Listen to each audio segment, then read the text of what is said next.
Here's the unpleasant truth. 95% of athletes will never reach their full potential. And I don't mean it in this negative, you're gonna be terrible forever kind of a way. I mean it in this way that you don't actually know what you're capable of because you don't know what you don't know. And here's the thing, some of my best results actually came towards the tail end of my career, when I started truly understanding how physical, mental, emotional, and social skills all interacted with one another to increase my learning speed and my capacity to perform on demand.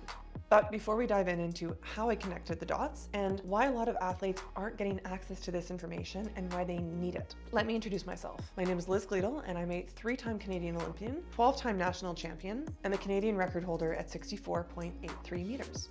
And although I love track and field, I like to say that my biggest interest and my obsession is actually understanding human high performance. So now in retirement, I am dedicated to helping other athletes reach their potential without overworking and burning out. If you want more content like this, make sure you drop a like and subscribe below. Let's get to it. I'm gonna tell you my story, and I'm guessing you'll probably see yours mirrored in it just a little bit.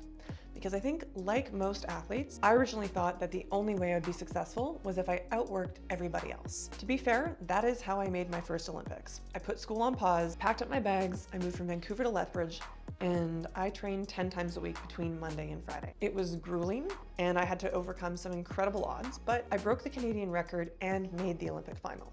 The thing is, I was so burnt out, it was unbelievable. And training like that gave me a bunch of chronic injuries. So in 2013, I had to cancel my season. And when I finally found a physiotherapist who figured out what was wrong with my back, I did 10 months of rehab, not knowing if I would ever walk without pain again, never mind throw a javelin. My rehab involved no throwing, no lifting, no running, no jumping, no med ball, nothing fun, nothing that felt like javelin throwing. I even lost 20 pounds of muscle. But 2 months after I picked up a javelin, I threw a new Canadian record and I was 5th in the world. This is when I truly started to understand working smart pays off more than working hard. And it's not that working hard doesn't have its benefits, but it's about knowing where to invest your time and energy in order to have your hard work pay off. So I dove working really hard into working very smart. And I decided to figure out all the ways that I could make the javelin fly further without training harder. So instead of priding myself on overworking, I prided myself on working smart, and I dove into it. I made sure that I had a morning routine, a night routine, a pre-practice visualization, a meditation routine. My nutrition was on point. I had an HRV monitor. I did all the things and more that would actually boost performance without actually training more.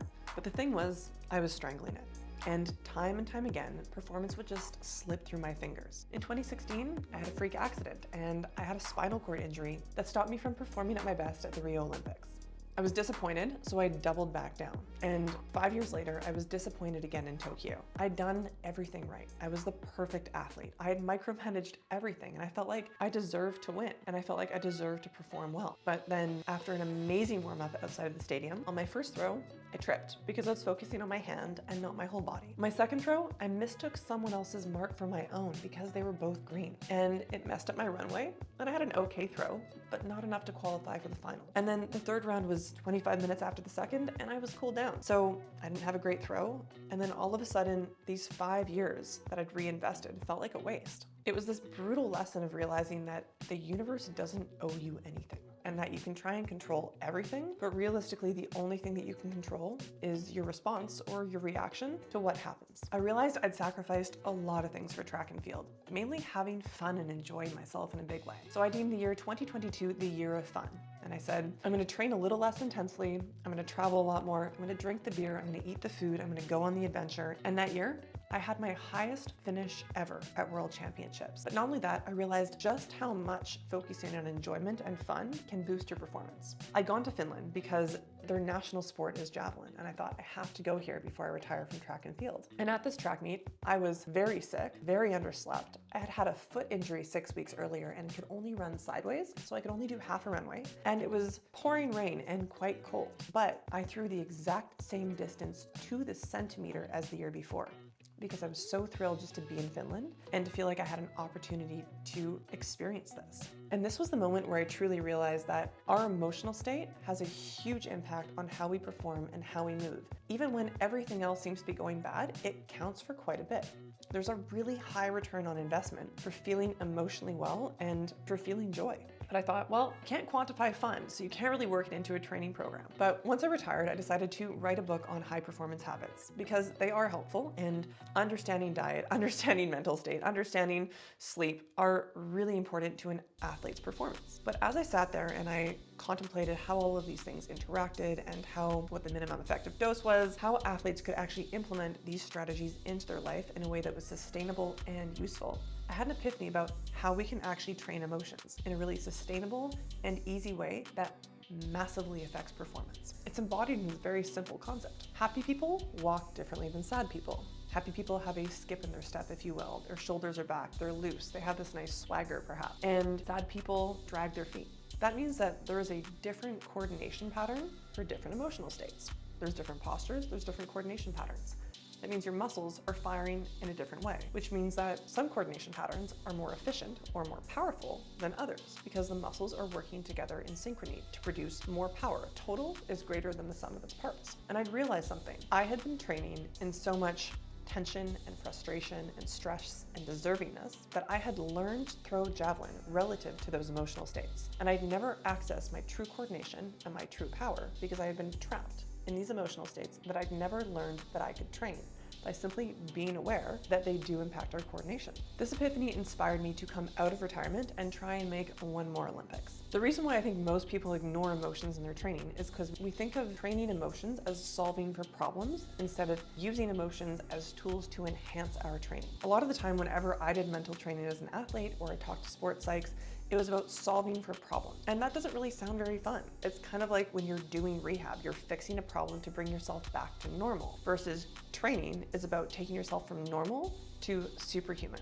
We can do the same thing for emotions. And just like there's a minimum effective dose, or there are certain aspects of training that have a very high return on investment, meaning you don't put in a lot of time, energy, and effort relative to what they get back to you. There are certain things about emotional training that can massively shift how you perform instantly within a session.